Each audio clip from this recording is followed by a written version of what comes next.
Hello and welcome to DIY Therapy. As always, we'll start with our disclaimer. This podcast is for educational purposes only. It is not designed to diagnose or treat. When beginning any exercise program, it should be reviewed and discussed with your medical professional prior to beginning. Information on this podcast is not designed to replace medical treatment. My name is Will. With me is Andy. Wake up. I know. I need to wake up. It's been a long morning for me already. A lot of busy stuff going on. All I hear is a lot of... Yeah, a lot of whining. Totally. Oh, it's so hard. I'm a big baby over here. As if you followed our podcast before, my family and I are moving, and what we are doing is getting rid of a whole bunch of crap in the house, and it just is ever long, ongoing, etc., etc. Never ends. Never ending. Thank you. Yeah. So I don't have that problem. No, you're settled in. You're good to go. Yeah, never moving. Ever. I'm gonna die in this house. I might kill you in this house. That's fine. All right. Because I still die in the house. All so right. I mean, I'm still, all my problems are solved. Right? You know what scares the heck out of me is, I think I've talked to you off the air about this, is my dad, who's a widow, lives alone, doesn't throw away anything. He's not exactly a hoarder, but at some point or another, he lives in over a 3,000 square foot home, and we're going to be just bringing up a dumpster and just throwing junk away. Because I am not a sentimental guy. I'm just like, get rid of it, get it out of there, throw it away. And he'll be going into a nursing home and probably crying as I'm throwing away things that are very... Right in front of his face. Yeah. Hey, Dad, you see this? Yep. You remember this? Yep. Oh, yeah, Oh, you gone. want this? It's over. Yeah. If I could light it on fire, I would. You're a great son. Yeah, well, I mean, I'm going to do the same thing, but... I mean, I may not show him because that way I don't have to have the argument, but I'm definitely going to throw away everything away. Well, I don't think I'll show him either. Yeah. All right, so what are we talking about today? How about hip bursitis? The old hip bursitis. Hip hop. Hippopotamus. So hip bursitis, right? Also known as greater trochanter hip syndrome, pain syndrome. Now, why is it called that? So I guess we should start with what like a bursa sac is, right? Yeah, the anatomy aspect of everything, yeah. So a bursa sac is... There are, I think, over like 150 different bursa sacs in the body, and essentially what it is it's a sac that's filled with fluid, synovial fluid, which creates lubrication for a tendon, ligament, or muscle over a bony prominence. So, in other words, it provides some kind of cushion or lubrication so that if one of those soft tissue structures rolls over that bony prominence, it provides that lubrication so it doesn't get agitated and irritated. And so the hip bursitis, the greater trochanter pain syndrome, is essentially the bursa sac that sits on the greater trochanter, which is the bony aspect of the hip. Kind of like if you're laying on it and you kind of feel, laying on the ground and you kind of feel that bone underneath, if you're laying on your sideline on your lateral side. Why don't you take over your Basically, if you were to take your hand and slide it down past your belt on the side, that big old bone that you're going to feel. Edit that out, right? No, I'm going to leave that in because great. everyone will be confused. Have you ever done any editing? Yes, I have. Oh, you really have? Mm-hmm. Like things like that, or you leave those things in? No, anything that you mess up, I leave in. Anything that I mess up, I take out. You're such an ass. Yeah. If you want the power, you can have it. But I retain all of the power. So I don't have the skills. With a Z? The skills, yes. Mm-hmm. All right, so continue. But if you were to take your hand, put it on your side, slide it down past your belt, and you'll feel a bony part sticking out, and that's basically your greater trochanter. There's a lot better explanation of mine. I mean, yeah.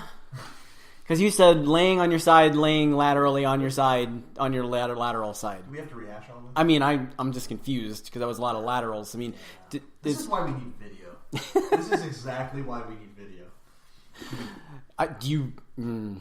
Yeah, one of these days. Maybe. We'll get it set up. We'll get it. When I'm in the new house, we'll have a studio. A studio. Yeah, will we have a studio? Will we have a studio audience? No, absolutely not. The kids could be like a studio audience. All they do would taunt us. That is accurate. And distract us more than we already do get distracted. That is true. Yeah. So, So anyways, bursitis. So that's a bursitis. It's there to prevent irritation of the soft tissue.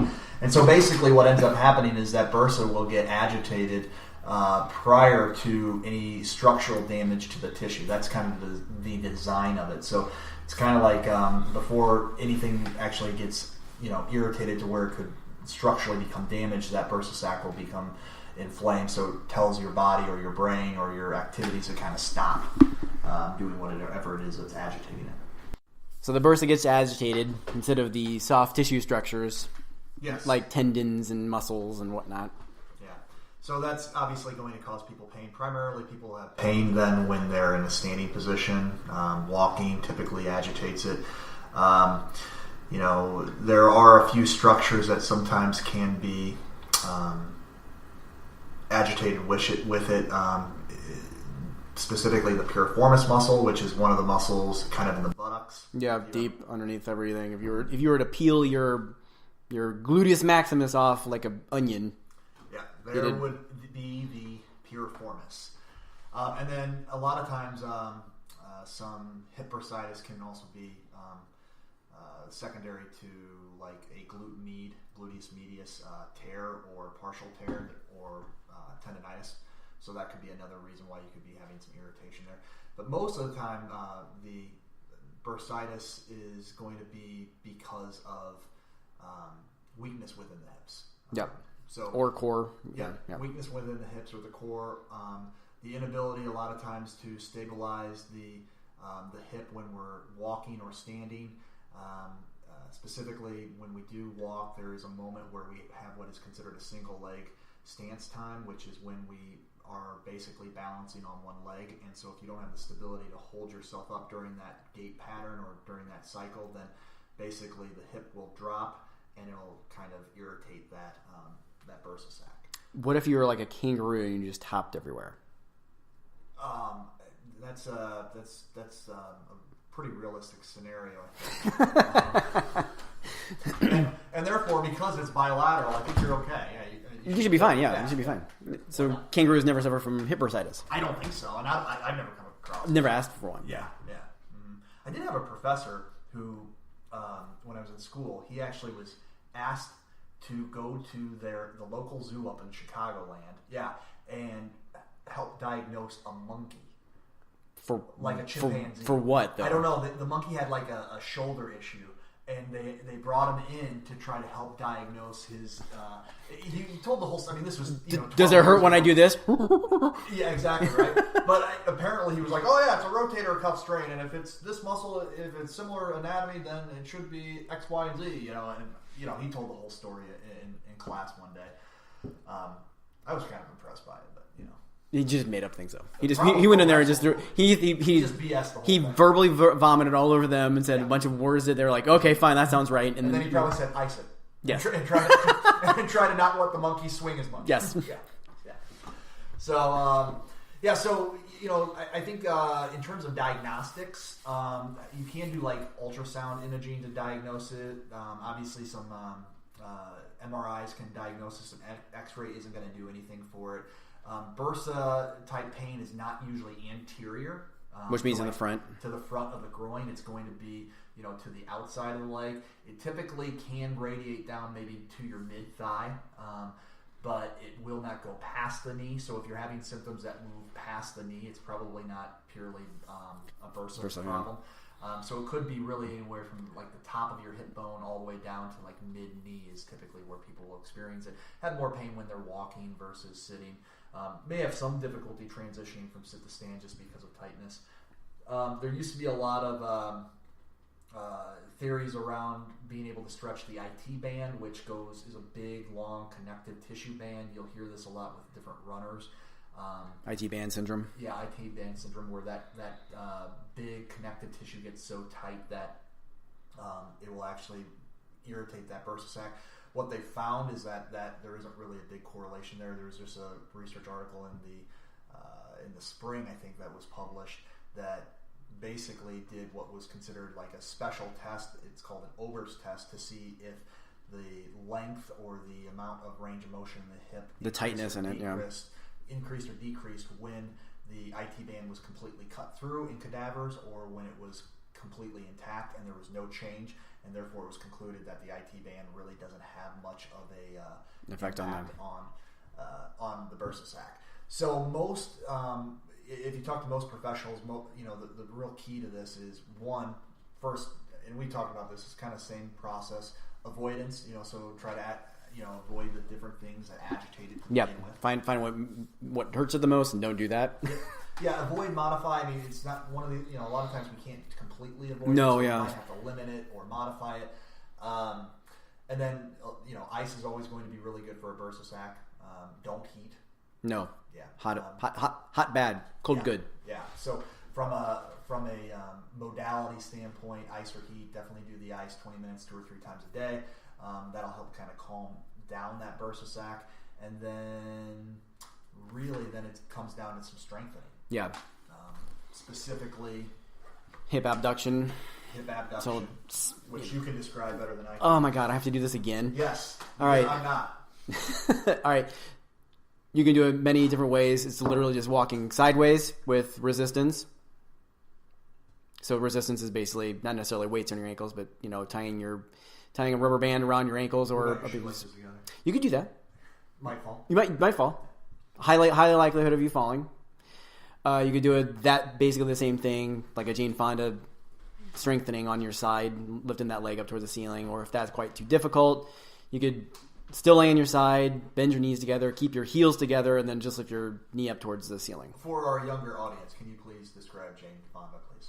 She was an actress who decided to sell fitness, I guess. Was she the one? No, it wasn't her. Suzanne Somers. No, I was just going to say Susan. Yeah, Thigh Master. Yeah, but that's not right. She's the opposite. The motion is the opposite of the Thigh Master. Exactly. Yeah, Thigh Master is coming together, which no one really needs strengthening. Really, ever. A little bit of core occasionally. Yeah, it's very. Women's health. Yeah, women's health, but that. Yeah. Yeah, that's outside our scope. Oh yeah. If we talk about that, we're bringing. Women are outside our scope. God bless our wives. Yeah. Yeah. So a lot of strengthening, icing, avoidance. You could do some stretching, like a piriformis stretch or a glute med stretch. Those would be different muscles that you could try to stretch out that could help give some relief too. But really, it's about avoidance, icing, then strengthening, and then gentle stretching to your tolerance and reintroducing the activities that you kind of identified that were agitating it. And there you have it. What would you strengthen besides the glute med? Really, I would strengthen the entire core in general. Yeah. So just simple things like bridges. I would actually do some adductors. Yeah, I would do some. Yeah. To strengthen the some pelvis. like squeeze the pillow together. Yeah. Try to crush it. Put a pillow between your knees and try to squeeze them. And try to crush. Hold that for a little bit, then relax. You can do that while you're bridging. That way you're kind of 2 for 1. Yep. I always kind of feel like some abdominal bracing. Then I would do some more function. Like once you get away from some of those specific exercises, I would do some more functional strengthening. Like you said, like the side steps, maybe in a half squat. Yeah. With a resistant band around the. That's That's a fantastic one for hip strengthening. And you could do some mini lunges again with core bracing and mini squats and things like that. But then you kind of move to more of the weight-bearing functional activities. Yep. Mm-hmm. Yeah. But I mean, that's really from a hip bursitis standpoint. Yeah, it's the trick is we talked about it a little bit with the pain. The 3 stages of pain is the trick is getting everything calmed down enough to be able to strengthen. Yeah. You've got to, and this is always a trick, and this is where it's more art than science. You've got to find that nice gray area where it's calmed down, where you can push your limits in terms of strengthening them without agitating it, and then that will allow you to build that strength and then increase your activities following that. Yeah. And that is really just all based upon the person and the person really understanding their symptoms and understanding that they're in charge of it. Not even if you're with a healthcare professional that's pushing you too hard, you need to communicate to them that, hey, I'm having more pain with this.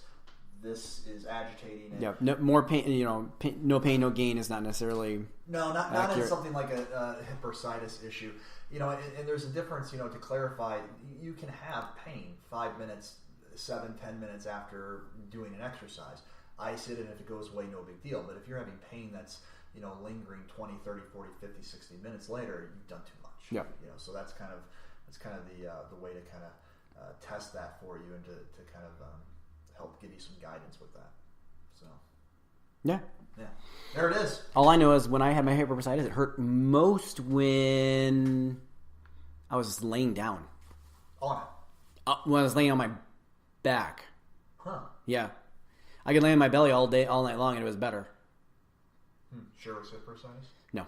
Now that we're talking about it?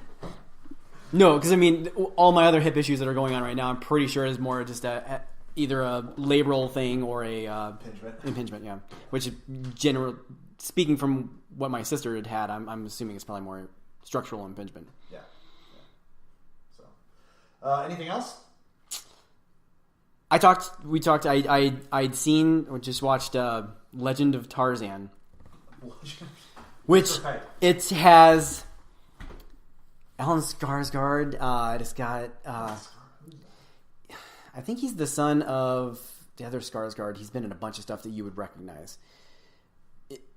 But it's Samuel Jackson, and it's a fine movie, but there's just weird cuts. The editing in it is so weird.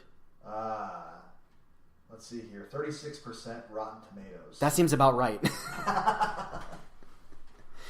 Oh, you know what? I think I remember this guy on one of the late night shows talking about how he had to get so cut for the... Oh, yeah. And that he literally was just eating like chicken all day long. Yeah. That was it. I remember him talking... He was like... He was going for a shoot for like one of the magazines or something like that. And because when you drink alcohol, it dehydrates you the next morning, right? Mm-hmm. So they told him to get completely drunk the night before and then just come in. And he didn't eat for like who knows how long. Got just hammered the night before. He wakes up and he's just hungover, like to the point where he barely remembers going to do this shoot. I'm sure it looks great. Well, that reminds me of I never watched either of these two movies, but what was it, Magic Mike? Yes. With, where there was the male strippers. Yes. What it was. I never saw any of them, but I did see them show up on like it may have been Ellen or something like that. And so they all, because it's an ensemble cast and everything. Mm-hmm. So they're all in there, and they're all like sitting too deep, and everybody's kind of commenting, and they all make the jokes about how they were literally like the crabbiest people. Because they're just constantly hungry. Yeah, they're none of them are eating. Yeah. And so they're just constantly starving themselves so that they can look as good as possible, and that they will never, like all of them were like, there will not be a Magic Mike 3 that I will be involved with because I can't go through with it again. Like once was all right, second okay, we cashed in, and third one no, it's not worth it for that 4.5 months or whatever it is to get in that shape. Yeah, do you ever watch Always Sunny in Philadelphia? I've seen. Okay, the one character just got like crazy ripped and huge. Which one? I cannot. It's the guy who's like their bouncer. Danny DeVito? Yeah. No, Danny. Yeah, it's Danny DeVito, the Penguin. Yeah. The guy who plays the bouncer, I cannot remember his name, but he was fat for like a season, and then he got like he just came back this one. He's like just ripped, and he tweeted out like, I don't know why anybody can't do this. All you got to do is eat nothing but chicken and rice for 7 months, work out 6 days a week with a celebrity trainer that the studio pays for you. Hours. Yeah, yeah, exactly. It's like I don't know why this is not attainable for everyone. Yeah, exactly. Mm-hmm. Some people are blessed with genetics, not I. I have genetics. Not the ones we want. No. Other than that, right. I'll wrap this up so you can get going. This podcast is for educational purposes only. It was not designed to diagnose or treat. When beginning any exercise program, it should be reviewed and discussed with your medical professional prior to beginning. Information on this podcast was not designed to replace medical treatment. Remember, treat yourself.